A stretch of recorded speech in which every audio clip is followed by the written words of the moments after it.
জীবিকার তাগিদে গিয়েছিলেন মরুর দেশ সৌদি আরবে, কিন্তু কারখানায় আগুনে মৃত্যু হলো তাদের। প্রশাসন বলছে নিহত পরিবারগুলোর সহায়তা ও মৃতদেহ দেশে ফিরিয়ে আনার চেষ্টা চলছে। বাবা খালি করতে ফোন দিতে ফোন ধরতেন না, আর বাবা কত আর দেখা হবে না, সবাই দোয়া করো। মৃত্যুর ঠিক আগে এমনই অডিও বার্তা পাঠিয়েছিলেন বড় সন্তান মোহন। জানান এরই মধ্যে মারা গেছেন ছোট ভাই সুমন। না মা আর কথা কব না নি মা, মা গুটে কান্না আর আহাজারের মাঝে এমনটাই জানাচ্ছিলেন নওগাঁর গন্ডগোহালে গ্রামের ময়না। শারীরিক প্রতিবন্ধী স্বামীকে নিয়ে কিভাবে পাড়ি দেবেন সামনের দিনগুলো, তাই যেন এখনো বড় চিন্তা। বাবার এত স্বপ্ন হারায় ফেলনু রে বাবারও। কলজার বাবা যায় খুব কষ্ট খাচ্ছে বাবারও, আমার এই সওয়াল এই সওয়াল।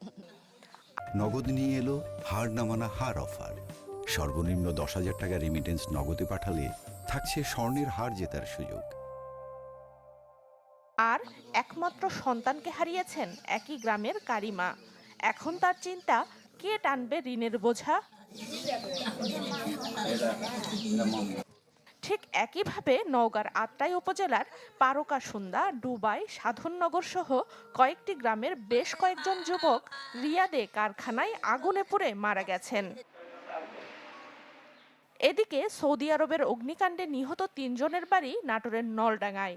স্বজনদের আহাজারি আর কান্নায় ভারী হয়ে উঠেছে পরিবেশ। সরকার আমার বেটাকে আমার বুকে তো দিয়ে পাঠায়, আমি গোটা মশা মাঠে দেব, আমি কি খাবো?